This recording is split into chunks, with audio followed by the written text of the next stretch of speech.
Hi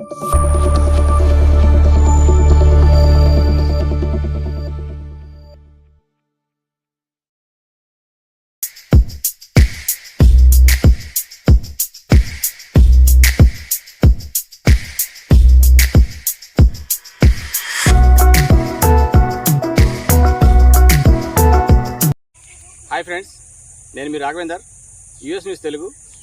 ఈరోజు మనం దట్టమైన అడవిలో పూస పండ్లు తినటం కోసం వచ్చాం. మనం పూస పండ్లు అనేది అడవుల్లో ఉన్నటువంటి పెద్ద చెట్లు. అవి పూస పండ్లు చాలా టేస్టీగా ఉంటాయి, తీయగా పుల్లపుల్లగా ఉంటాయి. ఇవి చాలా రకాలుగా పోషకాలు కలిగినటువంటి ఆ పండ్లు. అవి ప్రకృతిలో మనకి సహసిద్ధంగా దొరికే పూస పండ్లు. ఆ పూస పండ్లని సేకరించడం కోసం ఈరోజు మనం ఈ యొక్క అడవిలోకి వచ్చాం. మనం ఇప్పుడు చెల్లి పూస చెట్టు ఎక్కడ చూసి ఆ చెట్టుకున్నటువంటి కాయల్ని మనం సేకరిద్దాము.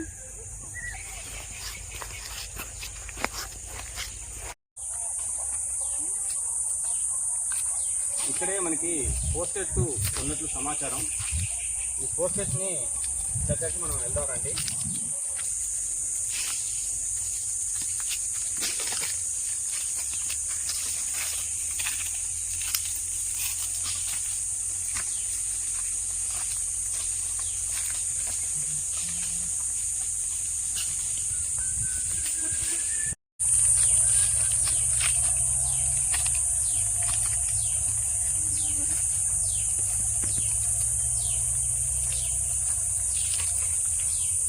ఫ్రెండ్స్, ఇది పూస చెట్టు. ఇది పూస చెట్టు కూడా దాదాపుగా ఇది ఒక 50 సంవత్సరాల వయసు కంటే ఎక్కువ ఉంటుంది.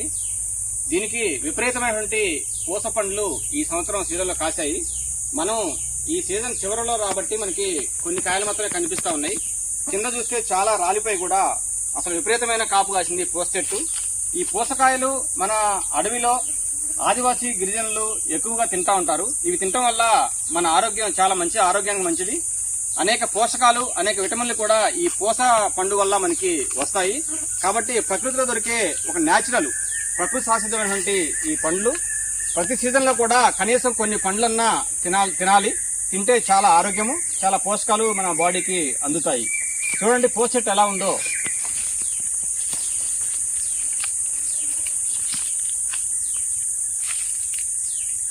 పూస చెట్టు కింద కాయలు కనిపించట్లేదు, పైన మాత్రం విపరీతంగా కాయలు ఉన్నాయి. కిందే మొత్తం కూడా చాలా మంది తింటూ ఉంటారు కాబట్టి ఎక్కి కోసుకొని తినేశారు. ఈ సీజన్ లాస్ట్ లో మనకి దొరికేటువంటి ఈ పండ్లు ఇవి. ఈ తర్వాత మనకి ఈ పండ్లు దొరకవు. కాబట్టి ఈ పూస చెట్టు కాయలు ఎప్పుడైతే దొరుకుతాయో అప్పుడు ఖచ్చితంగా ప్రతి సీజన్ లో మనం తినాలి. తింటే చాలా మంచిది ఆరోగ్యానికి కూడా. చూడండి, ఒకసారి పూస చెట్టుని పరిశీలించండి.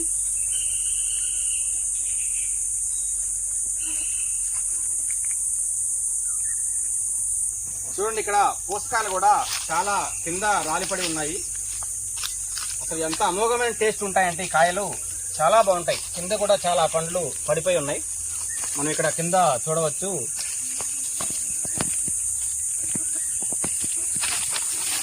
చూడండి, కాయలు చాలా కింద పడిపోయి కూడా ఉన్నాయి.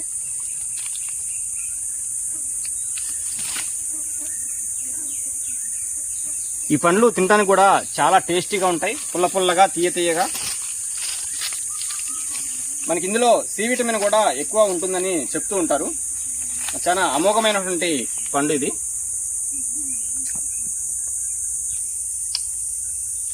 గింజ మాత్రం ఊసేయాలి. చూడండి తొక్కలు ఎలా ఉన్నాయో.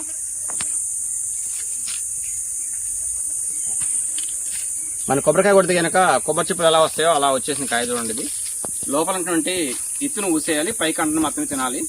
చాలా టేస్ట్గా ఉంది, అమోఘమైన టేస్ట్, పుల్ల పుల్లగా, తీయగా. ఒక కాయ తింటే ఒలిపెట్టే పరిస్థితి ఉండదు, అంత మధురంగా ఉంటాయి ఈ పండ్లు. మనం కూడా ఈ చెట్టు ఎక్కి ఈ కాయల్ని కోసే ప్రయత్నం కూడా చేద్దాం ఇప్పుడు మనం.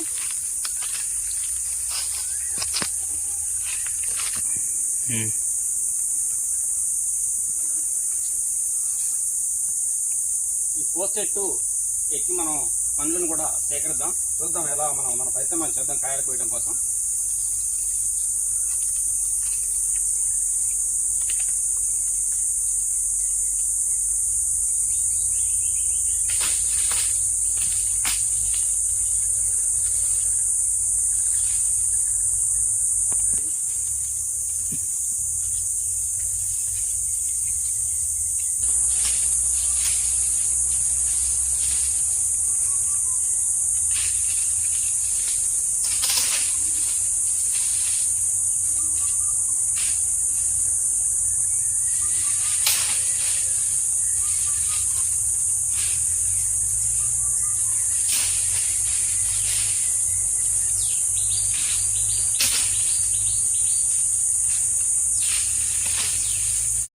అసలు ఏం పోరా చెట్లు ఎక్కే పని.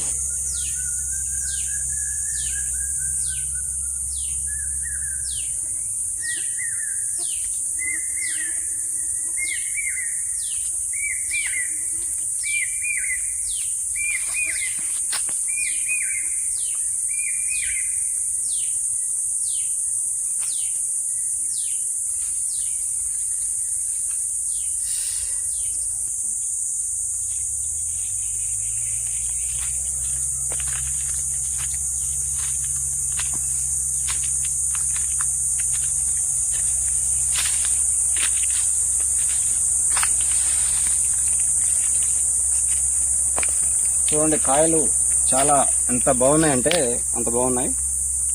బాగా లావుగా ఉన్నాయి కాయలు. చాలా ఫ్రెష్గా ఇప్పుడే ఇడిసాం కాబట్టి చాలా బాగుంటాయి పండ్లు ఇవి.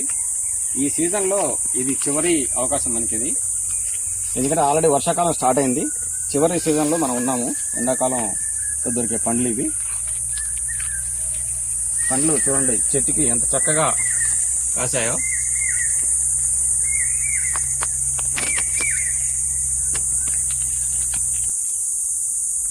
ఈ పూస చెట్లు పూస పండ్ల గురించి మీరు అనేక సార్లు వినే ఉంటారు. అంటే మనకి దట్టమైన అడవుల్లో మాత్రమే ఈ చెట్లు ఉంటాయి. అందుకనే మన గిరిజనులు ఈ కొండలకి గట్లకి అడవుల్లోకి వచ్చినప్పుడు ఈ పూస పండ్లని సేకరిస్తూ ఉంటారు. ఇవి చాలా రోజులు నిల్వ కూడా ఉంటాయి. ఎమ్మటే పాడైపోయే పండ్లు కావు ఇవి. కాబట్టి చాలా రోజులు కూడా ఇంటికాడ ఉంచుకొని తింటూనే ఉంటారు పిల్లలు కానీ పెద్దలు కానీ. కానీ అమోఘమైన టేస్ట్ ఉంటాయి ఈ పండ్లు. పూస పండ్లకే ఒక ప్రత్యేకటువంటి స్థానం ఉన్నది అడవి పండ్ల విషయంలో. ఈరోజు మనం ఈ పూస పండ్లని మనం చాలా మండలు విరిసి వీటిని సేకరించబోతా ఉన్నాం.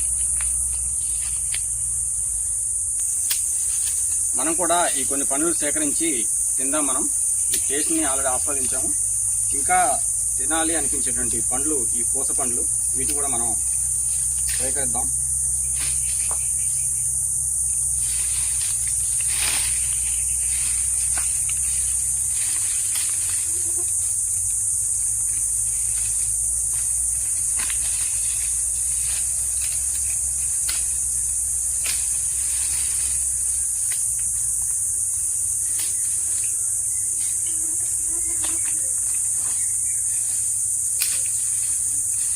ఇంతటి చక్కని పండ్లు మనకి న్యాచురల్ గా అడవుల్లో తప్ప మనకి ఎక్కడ బయట దొరకవు ఇవి. కాబట్టి ఇవి ప్రకృతి సహసిద్ధమైనటువంటి ప్రకృతి తల్లి మనకి బహుమతిగా ఇచ్చేటువంటి పండ్లు ఇవి. వీటిని మనం కోసి తిని చూసే ప్రయత్నం చేద్దాం. ఇప్పుడు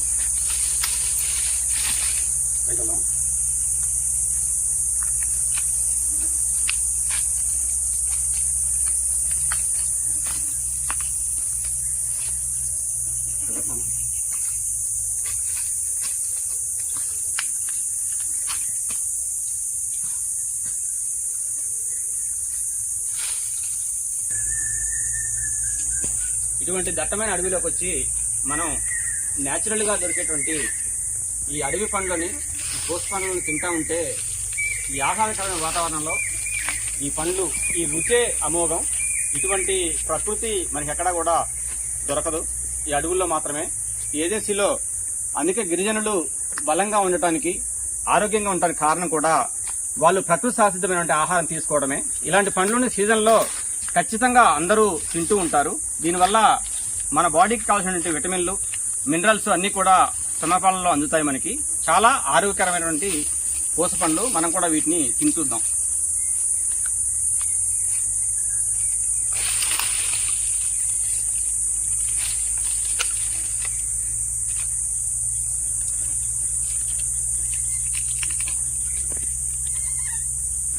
చూడండి ఇంకొక పండు తిందాం మనం.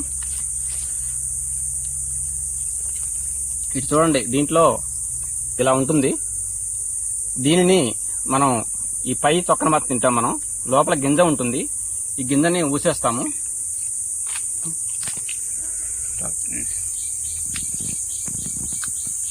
ఫ్రెండ్స్, ఈ పండ్లని కొందరేమో లోపల గుజ్జు మాత్రమే తింటారు, కానీ కొందరు గుజ్జు లోపల ఉన్నటువంటి గింజను కూడా అమాంతం మింగేస్తారు. అయితే అమాంతం మనం కూడా మింగొచ్చు, కానీ తక్కువ పండ్లే తినాలి అలాంటప్పుడు. లేదంటే గుజ్జు మరకే తిన్నారనుకోండి, ఎన్ని పండ్లు తిన్నా ఏం కాదు. ఇంకో ముఖ్య విషయం ఏమిటంటే ఈ పూస పండ్లు తినక ముందు కానీ తిన్న తర్వాత కానీ రాగి జావ అనేది తాగకూడదట. ఎందుకంటే రాగి జావ తాగితే దానికి ఎఫెక్ట్ అయ్యి మనం మలం మొత్తం గడ్డగట్టుకుపోయి బాత్రూమ్ వచ్చే అవకాశం తక్కువ ఉంటుంది, ఇబ్బంది పడతారు. కాబట్టి ఈ తినక ముందు కానీ తిన్న తర్వాత కానీ రాగి జావ తాగకూడదు. గింజతో తీసుకోవచ్చు, గుజ్జు అనేది తినచ్చు.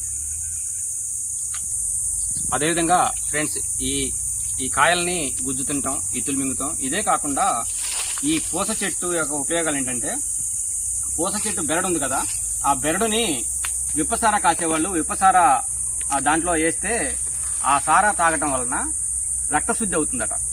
అంటే ఇప్పుడు పూస చెట్టు యొక్క బెరడుతోటి ఆ సారాగా విప్పసార కాసేటప్పుడు దాంట్లో ఈ చెక్క వేయటం వల్ల ఆ సారా తాగిన వాళ్ళకి రక్తశుద్ధి కూడా అవుతుందట. దానివల్ల చాలా మంచి ఉపయోగం. అంటే ఒళ్ళు నొప్పులు లేకుండా చాలా ఆరోగ్యకరంగా జీవిస్తారు. అందుకనే విప్పసార కాసేటువంటి మన గిరిజనులు కూడా దాంట్లో ఈ చెక్కను తీసుకెళ్లి వేస్తారు. దానివల్ల అనేక ఉపయోగాలు ఉన్నాయి. అంటే అడవిలో దొరికే ప్రకృతి సహజమైన ప్రతిది కూడా ఆరోగ్యకరమైన విషయమే. ఆహ్లాదంతో పాటు ఆరోగ్యం, అనేక రకాల పోషకాలు, విటమిన్లు లభిస్తాయి. అందుకనే ప్రతిదీ కూడా అడవిలో దొరికే ఏది కూడా వృధాగా పోదు అనేది మన పెద్దలు చెప్తూ ఉంటారు.